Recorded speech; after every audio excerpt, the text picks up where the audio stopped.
Teams I've been on are the ones that it doesn't matter what happened the week before. The attention to detail is there Wednesday when you get in, and that's what we've got to be. You know, win or loss, we have to come in and have that championship mindset every week, regardless of the outcome the week before.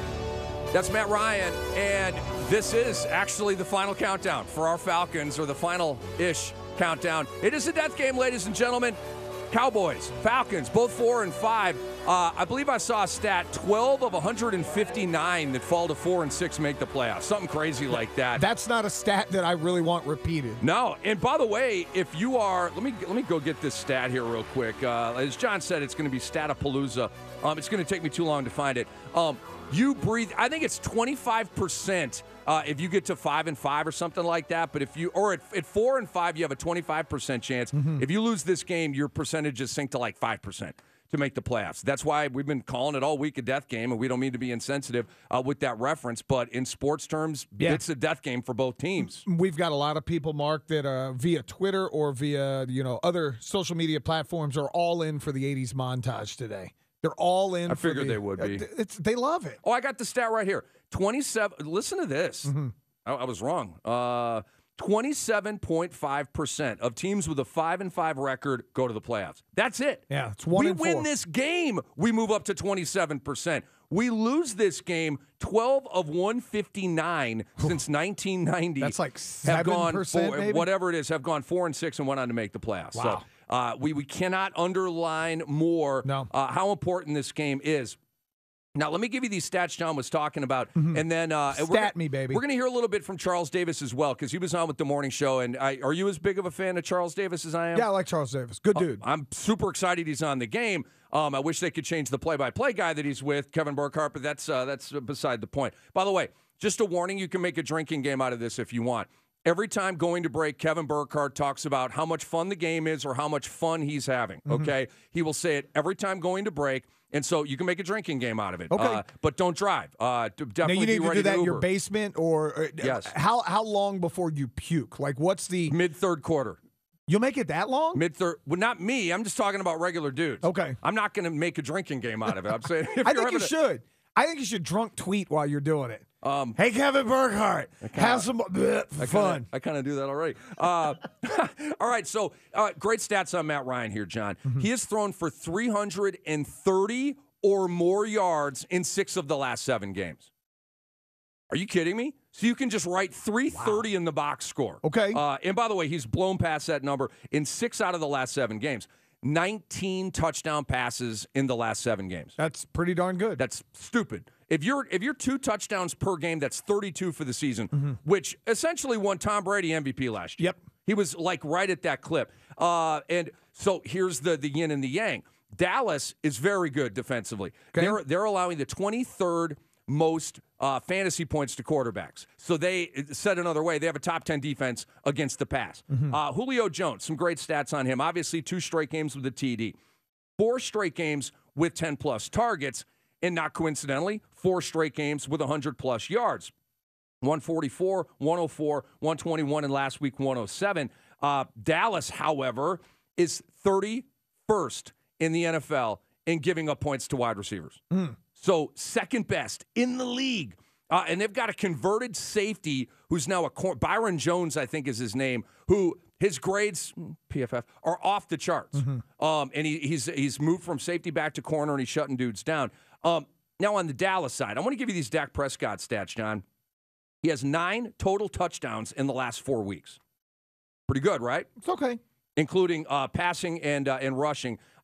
He had 200-plus yards in the last 3 games. But, John, here's the big stat. Here's the difference with Dak. He's running again. He's got 3 touchdowns on the ground in the last 4 games. So talk to me about that, because not only do you have Zeke Elliott and how imperative it is to corral 21 if we can, now we got Dak Prescott.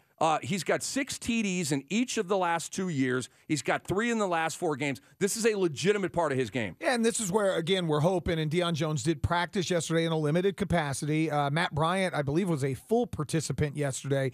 When you talk from the Falcons side, this is where a guy like that comes into play, because How many times have we seen in the past with mobile quarterbacks? And I use Cam as an example because we see him twice a year.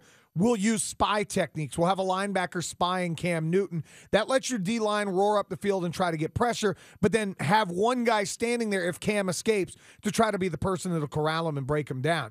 You have to do that with Dak Prescott. Dak, he's a guy that you have stand in the pocket and throw the football, the Falcons are going to win this football game. They throw for 214 yards a game. They're 28th in the NFL. That's not going to get it done unless they're running for 150 or 160. Part of the running for 150 or 160 is Dak back to pass, breaks contain, runs for 8 to 10 yards. Think to a year ago when we played Russell Wilson. They're fairly similar, although Russell's a much better passer than Dak Prescott is. Falcons did a pretty darn good job keeping Russ in the pocket and making him throw. Marquand Manuel has to find a way to scheme that this week. Take the run away, make Dak stand and throw, and I think that's a recipe for the Falcons to play better. As we're talking here, Rick and John on the home of the Falcons breaking down the matchup. You'll hear at 1 o'clock right here on the home of the Falcons. John will be on the sidelines at the Benz. It tells me that Duke Riley and Devondre Campbell are the two most important players on the defensive side of the football. And Foye Oluokun. You know what I mean? Our LBs are going to have a game like they did against Saquon Barkley and just wash, rinse, repeat that game. Mm-hmm. Bottle up that game and apply it to this Cowboys game, and I think that we will win.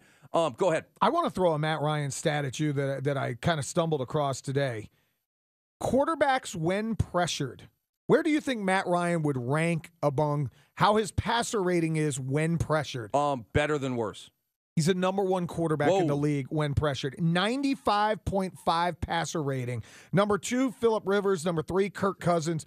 4th, Russell Wilson. And 5th, Deshaun Watson. Crazy. Those are the best quarterbacks when pressured. The worst, no surprise. Sam Darnold, Josh Rosen, 2 rookies. Joe Flacco, Matthew Stafford, and Marcus Mariota. I'm surprised Eli Manning's not in the bottom 5 of worst QBs under pressure. He is not. Now, also up in the top, Wentz, Goff, Dalton. Mahomes isn't there, but he's just lighting everybody up before he even gets pressured. But that lets you know, Matt Ryan under pressure this year has been a damn good QB. Amazing. And a damn good analyst is Charles Davis. Again, on the morning show this morning, shout out to John and Hugh. Emma, let's play cut 1 here as he sort of breaks down from a helicopter the Cowboys and the Falcons. Well, I expect to see an excellent game because this whole season, our crew, we've walked into a number of games where we've had one of the teams have a really bad week the week before or not play up to their standards, and they've always gotten off the deck.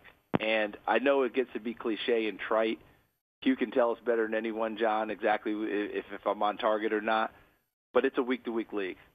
You know, 1 week, bad game. Very next week, come out, play really well. Look at Carolina. They were playing really well. They go in and get mashed in Pittsburgh. Do we expect them to stay down like that? I don't. I expect them to get off the deck. So I expect the same with Atlanta.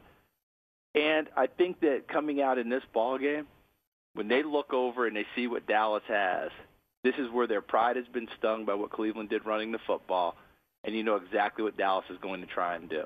The exact same thing. Because if you don't put it in Zeke's chest 20-plus times, you're making a mistake. Where I'm interested in watching this game is to see if Dallas decides to use Dak's legs or not as part of their run game. Because when they have, they've played much better on offense. When they haven't, they've struggled a little bit. I don't understand why Dallas doesn't, that's just not part of their game plan each and every week, and it would be part of my game plan in this one. Really good stuff there with Charles Davis, and he's correct.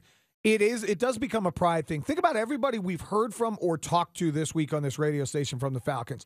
To a man, they have all said, we have to stop 21. So you can imagine at 6 a.m. when they walk in to start their day and the defensive meeting takes place and Marquand Manuel stands up there sounding just like Allen Iverson. 21 is probably plastered all over every meeting room in there, and they know they have to stop this guy. It will be a pride thing. I can guarantee you Grady Jarrett and Jack Crawford and these guys, they're going, dude, we got gashed by Nick Chubb, a rookie. We cannot let this happen this week. So let me bring you another trend for these Cowboys. And Charles Davis is right. You definitely want to get 20 totes on the ground for Zeke Elliott. But they haven't done that, John, for 3 consecutive weeks. Are you kidding me? Nope. That's why I do this stat work. He's been under 20 carries 3 straight games for the Cowboys. Now, last week, John, he took 19 totes for $151 and a touchdown against Philly. What they've been doing is passing more to Zeke Elliott. In those 3 straight weeks under 20 carries, he's been 3 straight weeks at 5 or more targets. So they're doing more of the throw him the little checkdowns, the little swing outs over the middle. 10 catches in the last 2 weeks, John, for 87 yards and a touchdown. So Dak is running more. Zeke is catching the ball more. A couple of trends to watch and maybe see if they continue on Sunday. I guess the best thing for the Falcons when it comes to dealing with Zeke Elliott is you already have you kind of have a blueprint of how to guard this guy, and it's called what you did against Saquon Barkley. Now, the problem is the Giants' offensive line is 1/10 of what the Cowboys' offensive line is.